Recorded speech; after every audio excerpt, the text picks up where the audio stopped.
ॐ तव कथामृतं तप्तजीवनं कविभिरीडितं कल्मषापहं श्रवणमङ्गलं श्रीमदाततं भुवि गृह्णन्ति ये भूरिदा जनाः। आइए कथामृत के इस प्रसंग को आगे बढ़ाते हैं। 5 अगस्त 1882 श्री श्री ठाकुर और विद्यासागर दोनों के साथ ये जो आपस में विचार का आदान प्रदान हो रहा है, विशेष रूप से श्री रामकृष्ण देव ने यह जो बात विद्यासागर के सामने प्रस्तुत की हुई थी कि विद्या और अविद्या की जो बात, ब्रह्म विद्या और अविद्या दोनों के परे हैं, वह मायातीत हैं। श्री रामकृष्ण देव इस प्रकार विद्यासागर से बातचीत करते हुए यह उपनिषद की बात, वेदों की बात जो है उसी को हमारे सामने प्रस्तुत करते हैं। और यह जो परब्रह्म है या ब्रह्म जो है वह मायातीत है, वह माया के अधीन नहीं है। यह बात बताते हुए श्री रामकृष्ण आगे जो बात कहते हैं उसका हम पठन कर लेते हैं। पहले, इस जगत में विद्या माया और अविद्या माया दोनों हैं। ज्ञान भक्ति भी है और साथ ही कामिनी कांचन भी है, सत भी है और असत भी, भला भी है और बुरा भी, परंतु ब्रह्म निर्लिप्त है। भला बुरा जीवों के लिए है, सत असत जीवों के लिए। वह ब्रह्म को स्पर्श नहीं कर सकता। जैसे दीप के सामने कोई भागवत पढ़ रहा है और कोई जाल रच रहा है, पर दीप निर्लिप्त हैं। सूर्य शिष्ट पर भी प्रकाश डालता है और दुष्ट पर भी। यदि कहो कि दुख, पाप, अशांति ये सब फिर क्या है, तो उसका जवाब यह है कि वे सब जीवों के लिए हैं। ब्रह्म निर्लिप्त हैं। सांप में विष हैं, औरों को डसने से वे मर जाते हैं, पर सांप को उससे कोई हानि नहीं होती। ब्रह्म क्या है सो मुँह से नहीं कहा जा सकता।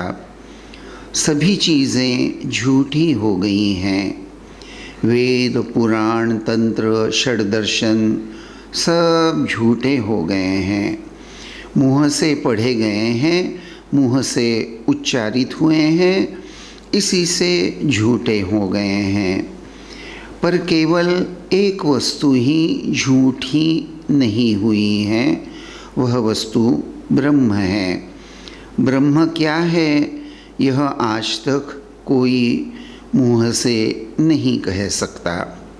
विद्यासागर मित्रों से, वाह, यह तो बड़ी सुंदर बात हुई। आज मैंने एक नई बात सीखी। श्री रामकृष्ण, एक पिता के 2 लड़के थे। ब्रह्म विद्या सीखने के लिए पिता ने लड़कों को आचार्य को सौंपा। कुछ वर्षों बाद वे गुरुगृह से लौटे। आकर पिता को प्रणाम किया। पिता की इच्छा हुई कि देखें इन्हें कैसा ब्रह्म ज्ञान हुआ है। बड़े बेटे से उन्होंने पूछा, बेटा तुमने तो सब कुछ पढ़ा है, अब बताओ ब्रह्म कैसा है। बड़ा लड़का वेदों से बहुत से श्लोकों की आवृत्ति करते हुए ब्रह्म का स्वरूप समझाने लगा। पिता चुप रहे। जब उन्होंने छोटे लड़के से पूछा तो वह सिर झुकाए चुप रहा। मुँह से बात न निकली। तब पिता ने प्रसन्न होकर छोटे लड़के से कहा, बेटा तुम्ही ने कुछ समझा है, ब्रह्म क्या है यह मुँह से नहीं कहा जा सकता। मनुष्य सोचता है कि हम ईश्वर को जान गए। एक चींटी चीनी के पहाड़ के पास गई थी। एक दाना खाकर उसका पेट भर गया। एक दूसरा दाना मुंह में लिए अपने डेरे को जाने लगी। जाते समय सोच रही हैं कि अब की बार आकर समूचे पहाड़ को ले जाऊंगी। क्षुद्र जीव यही सब सोचते हैं। वे नहीं जानते कि ब्रह्म वाक्य मन के अतीत हैं।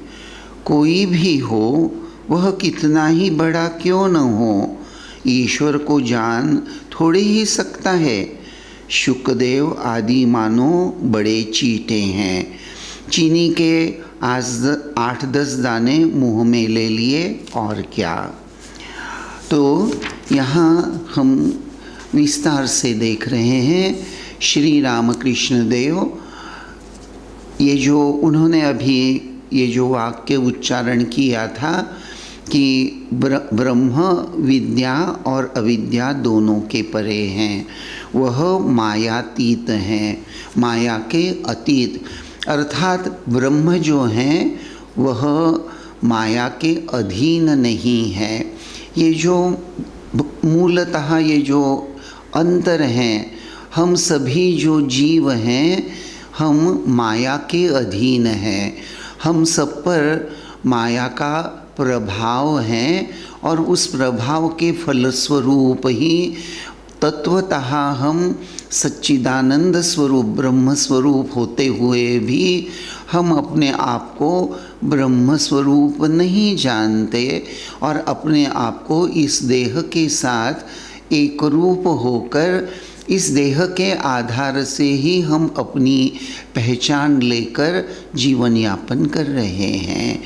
यहाँ श्री रामकृष्ण देव ये जो वर्णन करते हैं, इस जगत में विद्या माया और अविद्या माया दोनों हैं।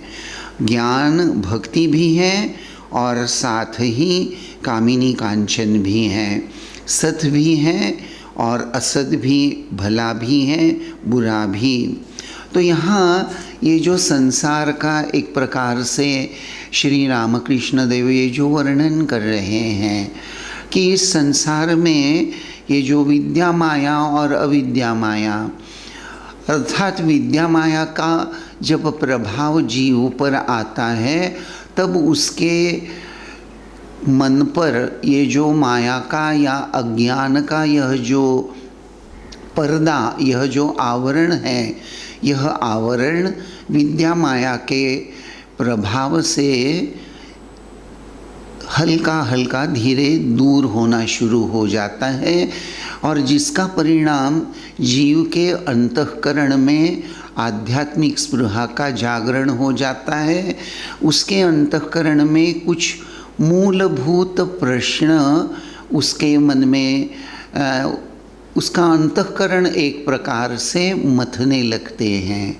देखिए ये जो जीव के अंतःकरण में जो मूलभूत प्रश्नों का उदय होना, अर्थात संसार में रहते हुए मनुष्य परिवर्तनशील जगत को तो देखता ही है, अपने शरीर को लेकर भी वह यह अनुभव कर लेता है और सांसारिक सुख जिसके पीछे वह अपनी जो इतनी जी जान से दौड़ता है, उसके अनुभव के बाद उसको यह भी समझ में आ जाता है कि यह तो सब क्षणिक है और उसके मन में यह जो कि मैं कौन हूँ, वास्तविक मैं कौन हूँ, क्या मैं अपने आप को ये जो देह मन से तादात्म्यता प्राप्त करके यह जो मैं अपने आप को मैं अमुक अमुक का लड़का हूँ, मैं गोरा हूँ, मैं काला हूँ, मैं ठिंगना हूँ, मैं लंबा हूँ, मैं अमुक जाति का हूँ, अमुक देश का हूँ, यह जो मैंने अपने आप को एक तरह से नाना बातों से जो अपने आप को कंडीशन्ड कर लिया है, इसको टेक्निकली बोलते हैं उपाधि। तो हम सब जो हैं, जीव जो हैं, हम ये जैसे जीवात्मा अगर हम कहें तो जीव जो है या जीवात्मा यह कंडीशन्ड हो गया है इन उपाधियों से। वह इस प्रकार से एकरूप हो गया है और इसीलिए वह अपने आप को भगवान का अंश या सच्चिदानंद नहीं समझ रहा है और अपने आप को इस देह के साथ तादात्म्यता प्राप्त कर बस इसी रूप में वह जान रहा है। और इसीलिए यह जीव जो हैं, श्री रामकृष्ण जब यह बात बोलते हैं कि ब्रह्म मायातीत हैं, तो यहाँ श्री रामकृष्ण देव हमको यह समझा रहे हैं कि ब्रह्म तो मायातीत हैं, लेकिन जीव माया के अधीन होने के कारण ही एक प्रकार से अविद्या शक्ति के प्रभाव में ही जीवन यापन करता हुआ नज़र आ रहा है। ये जो आगे चलकर श्री रामकृष्ण देव ने एकदम से कुछ विरोधी बातें हमारे सामने प्रस्तुत की हैं। जब श्री रामकृष्ण देव कहते हैं ज्ञान भक्ति भी हैं और साथ ही कामिनी कांचन भी हैं, सत भी हैं और असत भी, भला भी हैं और बुरा भी, परंतु ब्रह्म निर्लिप्त हैं। तो ये जो अच्छा बुरा सुख दुख, अंग्रेज़ी में स्वामी विवेकानंद जी की भाषा में कहेंगे द ड्यूअल थ्रॉन्ग्स, विरोधाभासी बातें, वैसे भी हमारा अनुभव हमको यह जरूर समझाता है, हम अनुभव कर चुके हैं। संसार में हम देखते हैं कि कुछ लोग बहुत ही भले होते हैं और कुछ लोग बड़े ही स्वार्थी होते हैं। वैसे हम यह भी अनुभव करते हैं कि हम कभी सुख के झूले पर बैठे हैं तो कभी दुख के झूले पर। जैसा पुराने ज़माने में एक वॉल क्लॉक हुआ करता था जिसका पेंडुलम हुआ करता था और वह पेंडुलम ऐसा झूलता रहता था, तो उसी तरह उस पेंडुलम की तरह ही हम सभी जीव जो हैं कभी सुखी रहते हैं तो कभी दुखी रहते हैं।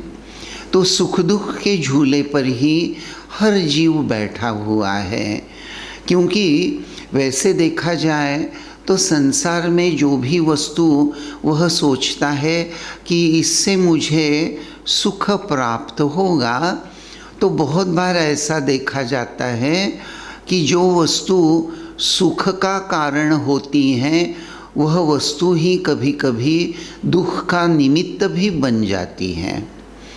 देखिए, जब हमें हमारे पुत्र का इसका जन्म होने का बड़ा ही आनंद होता है, लेकिन जैसे जैसे पुत्र बड़ा हो जाता है, जब वह नौकरी के लिए बाहर गांव इधर उधर चला जाता है, तो उसके वियोग का दुख भी हो जाता है।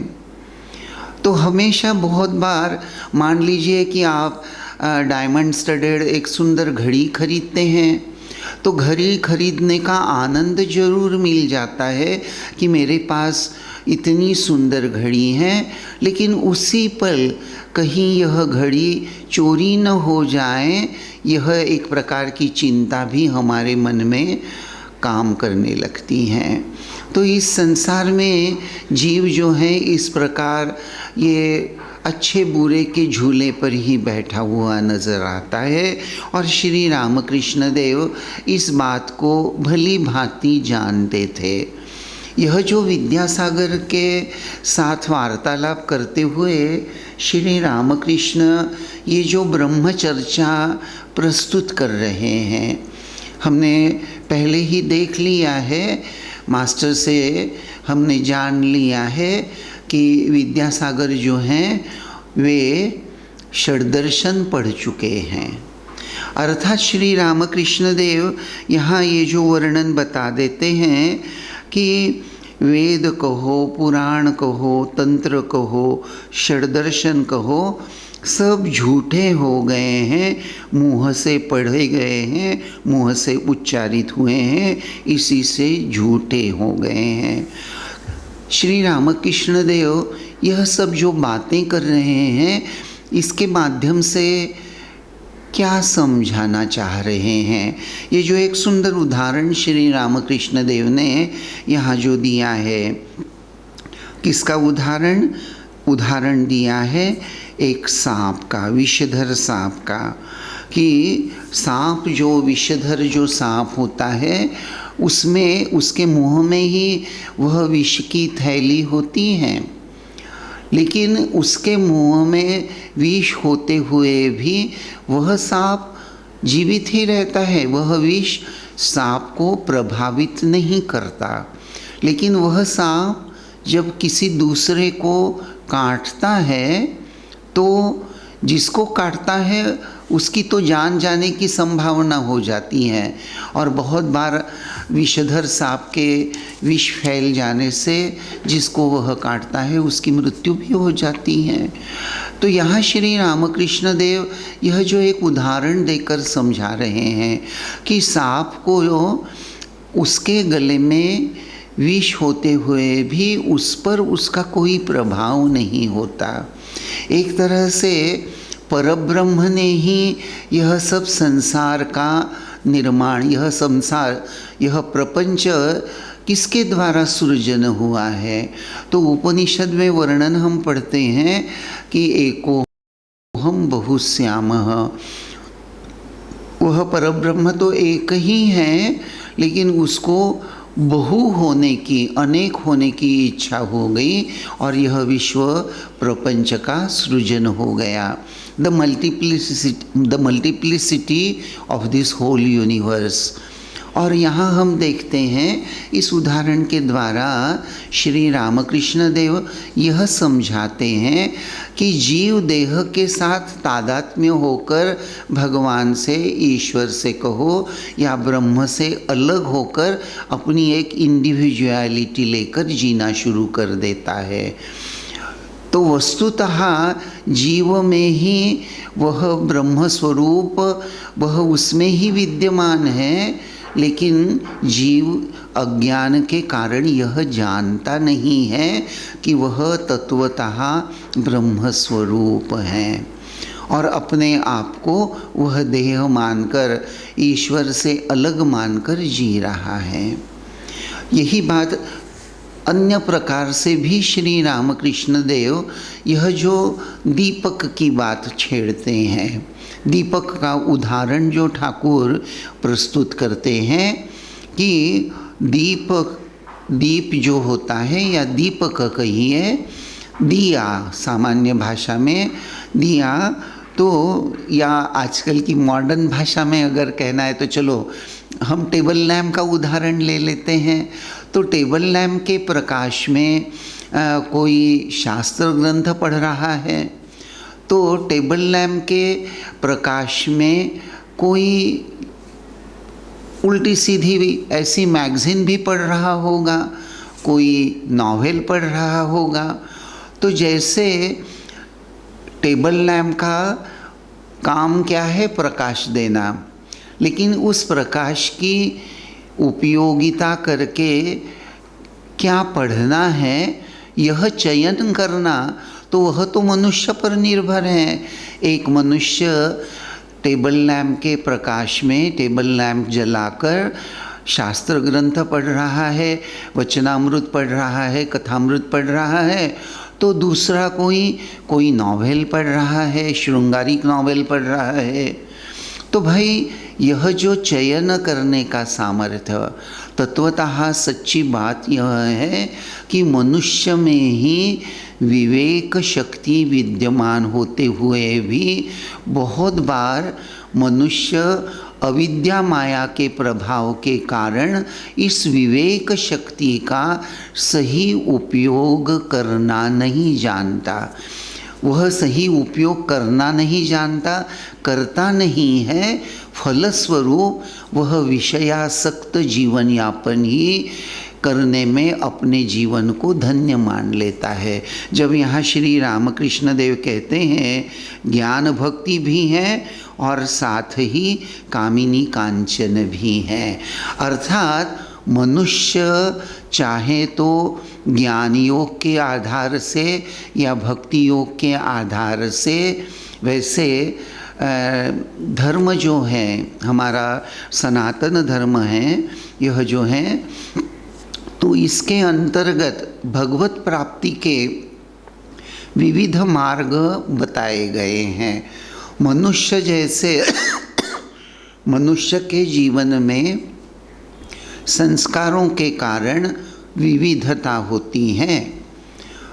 किसी के अंतःकरण में यह जो, जैसे मैंने पिछले प्रवचन में कहा था कि मनुष्य में तर्कयुक्त विचार करने का सामर्थ्य, जिसको अंग्रेजी में कहते हैं पावर ऑफ रीजनिंग, तर्कयुक्त विचार करके, लॉजिकल थिंकिंग करके सत्य की खोज करना। मैं कौन हूँ, मेरा स्वरूप क्या है, क्योंकि मेरा देह तो परिवर्तित होता जा रहा है, अर्थात मैं देह नहीं हूँ, यह भाव जिसके अंतःकरण में है और अपने स्वस्वरूप की खोज में जो मैं देह नहीं हूँ, मैं मन नहीं हूँ, मन नहीं हूँ, क्यों नहीं हूँ भाई, मैं मन क्यों नहीं हूँ? अगर देखा जाए, सिंपल सा उदाहरण आपको देता हूँ कि मान लीजिए आपकी उम्र अभी, मान लीजिए कि आप 30 साल के हैं और जब आप 3 साल के या 4 साल के थे उस वक्त से मैं आपको पहचान रहा हूँ, और 3-4 साल के जब आप थे तो आपका जन्मदिन मनाया जा रहा है। तो आपके जन्मदिन पर मैंने आपको प्लास्टिक का बैट बॉल गिफ्ट के रूप में आपके जन्मदिन पर मैंने आपको दे दिया। आप उस वक्त 3-4 साल के थे, छोटे से बच्चे थे। तो 3-4 साल का लड़का, 5 साल का लड़का प्लास्टिक का बैट बॉल जन्मदिन पर उपहार के रूप में पाता है तो बड़ा ही आनंदित हो जाता है। तो उसका आनंद, उसके अंतःकरण में सुख की भावना वह प्लास्टिक के बैट बॉल से जुड़ी हुई है जैसे, और उसको पाकर वह बड़ा ही खुश हो गया है कि वाह मुझे बैट बॉल मिल गया है, अब मैं क्रिकेट खेलूँगा।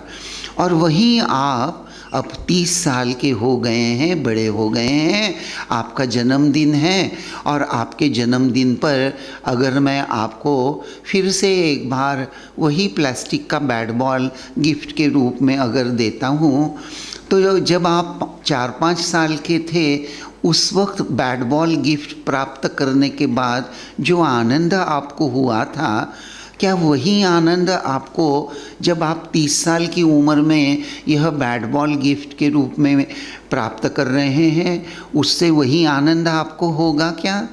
तो स्पष्ट है 30 साल का एक नौजवान प्लास्टिक का बैट बॉल गिफ्ट के रूप में पाकर निश्चित रूप से आनंदित नहीं हो सकता। व्यावहारिक बात बता रहा हूँ। हाँ, अगर आप कहें कि स्वामी जी ने मुझे यह गिफ्ट दी है तो मुझे बड़ा आनंद हुआ, वह बात अलग है। लेकिन यह बात स्वामी जी ने दी हुई है, इस बोध के कारण आनंद हो रहा है। वस्तुतः बैट बॉल एक 30 साल के नौजवान के लिए छोटा सा प्लास्टिक की बैट और छोटा बॉल कोई मायने, कोई महत्व नहीं रखता, और वह आदमी भी भली भांति वह जानता है, इसीलिए उसको बैट बॉल लेकर व्यावहारिक स्तर पर तो कोई आनंद नहीं होता। अर्थात मन का यह जो आनंद लेने का भाव जो है वह परिवर्तित हो गया, और जो परिवर्तन होता है वह तो स्थायी नहीं है, शाश्वत नहीं है। और यह ज्ञान योगी जो ज्ञान की चर्चा कर रहा है, तर्कयुक्त विचार करते हुए परम सत्य की खोज में जो निकला है, वह समझ रहा है इन बातों को। जो विवेक कर रहा है, नित्य क्या है अनित्य क्या है, वह नित्य क्या है यह नहीं जान रहा है ठीक से, लेकिन यह परिवर्तनशील हर चीज़ को समझ रहा है और इस परिवर्तनशील वस्तु से मुझे शाश्वत आनंद नहीं मिल सकता, यह भी वह भली भांति समझ रहा है।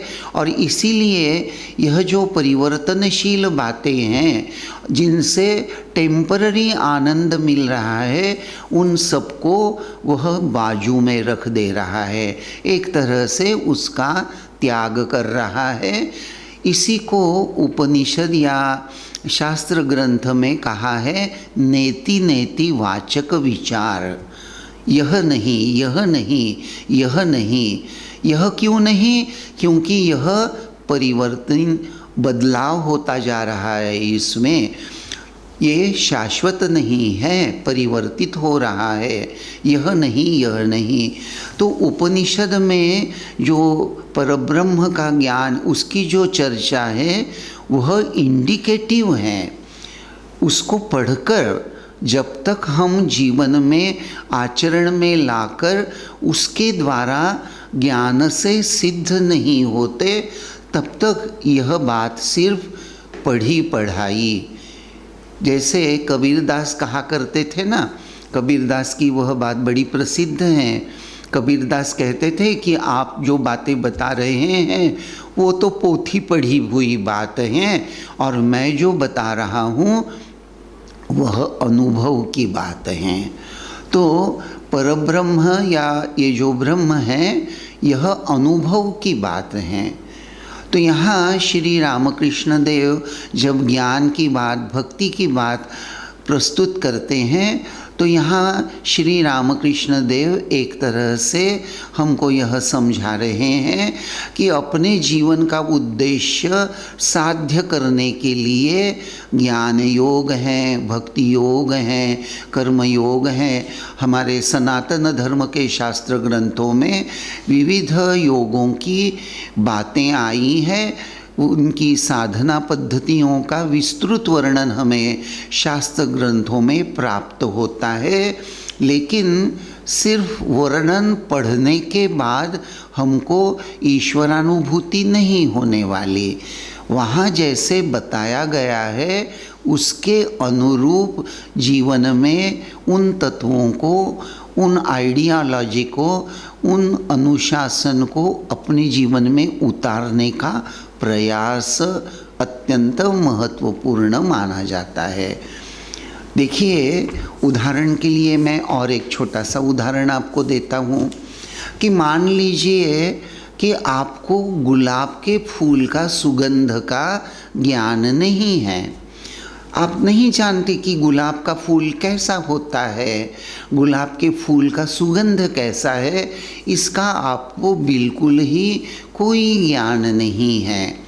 और जब आप मुझसे पूछते हैं कि स्वामी जी हमने गुलाब के फूल का नाम सुना है गुलाब का फूल बहुत ही सुंदर दिखता है और उसका सुगंध भी बहुत सुंदर होता है, तो कृपया आप मुझे गुलाब के सुगंध का वर्णन बताइए, हमको गुलाब के सुगंध को समझाइए। तो क्या मैं आपको गुलाब के फूल का सुगंध कैसा होता है यह शब्दों के द्वारा समझा सकता हूँ क्या? अगर मैं कहूँ कि गुलाब के फूल का सुगंध बड़ा ही सुंदर होता है, तो उससे तो आपको सुगंध का अनुभव नहीं हुआ। और मैंने कहा कि गुलाब के फूल का सुगंध या जूही फूल का सुगंध बड़ा ही सुंदर होता है, उससे आपको कहाँ कुछ समझ में आया। लेकिन अगर मैं आपके सामने एक्चुअली गुलाब के फूल लाकर अगर रख दूँ, जूही के फूल, जैस्मिन फ्लावर्स अगर मैं आपके सामने रख दूँ, चाफा फूल, चंपा के फूल को अगर मैं आपके सामने रख दूँ, तो आप डिस्टिंक्टली स्पष्ट रूप से गुलाब का सुगंध क्या है, जैस्मिन फ्लावर का सुगंध कैसा होता है, चंपा के फूल का सुगंध कैसा होता है इसका प्रत्यक्ष आप अनुभव करेंगे। और चंपा के फूल का सुगंध, जैस्मिन फ्लावर का सुगंध और गुलाब के फूल का सुगंध, इसमें जो अंतर है वह भी आपको अनुभव हो गया है। और इसके बाद में अगर कभी आपके सामने जूही का फूल आ जाए या उसका सुगंध हवा के माध्यम से आ जाए तो तुरंत आप यह कहेंगे, अरे वाह, आपके घर में जैस्मिन फ्लावर की सुगंध आ रही है। आप यह नहीं कहेंगे कि गुलाब के फूल का सुगंध आ रहा है, क्योंकि आपने अनुभव के द्वारा जो जैस्मिन फ्लावर का सुगंध कैसा होता है, गुलाब के फूल का सुगंध कैसा होता है, यह बिल्कुल स्पष्ट रूप से अनुभव कर लिया है। तो ठीक उसी तरह ब्रह्म यह जो है यह अनुभव की बात है। यही बात श्री रामकृष्ण देव यहाँ हमें समझा रहे हैं। और वह यह भी समझा रहे हैं कि हे मानव, हे जीव, तुम्हारे में वह शक्ति सामर्थ्य है, तुम ज्ञान योग के आधार से या भक्ति योग के आधार से अपने परम तत्व का अनुभव कर सकते हो। अगर तुम ऐसा नहीं करते तो तुम्हारा मन स्वाभाविक रूप से कामिनी कांचन में उसकी ओर आसक्त हो सकता है। देखिए, बड़ी सूक्ष्म बात यहाँ श्री रामकृष्ण देव हमारे सामने प्रस्तुत करते हैं। और इसी को लेकर उन्होंने यह जो सुंदर वर्णन विद्यासागर महाशय के सामने प्रस्तुत किया है। और यहाँ श्री रामकृष्ण देव जब यह कहते हैं कि मनुष्य सोचता है कि हम ईश्वर को जान गए, यहाँ इसके पहले श्री रामकृष्ण देव ने यह जो पिता और उनके दो पुत्र, उनका जो उदाहरण दिया है वह भी बड़ा ही स्पष्ट है कि जो लड़का, छोटा लड़का, जब पिताजी पूछते हैं कि बेटा गुरुगृह में जाकर गुरु से तुमने विद्या प्राप्त की है, ज्ञान प्राप्त किया है, तो बताओ तो ब्रह्म कैसा है। तो छोटा बेटा है वह चुप हो जाता है, क्योंकि वह जानता है कि ब्रह्म उसका वर्णन नहीं हो सकता, क्योंकि वर्णन भी एक तरह से मर्यादित ही हो जाता है। ब्रह्म मर्यादित वस्तु नहीं है। जो अनंत है, इन्फिनिटी जिसको अंग्रेजी में कहते हैं, उसको अगर हम बयां कर सकते हैं तो वह तो कंडीशन हो गया, वह फिनिट हो गया, संक्षिप्त हो गया। तो यही बात श्री रामकृष्ण देव यहाँ विद्यासागर का निमित्त बनाकर हमको समझा रहे हैं। आज बस यहीं तक रुकते हैं। ओम शांति शांति शांति ही, हरि ही ओम तत्सत। श्री राम कृष्णार्पणमस्तु।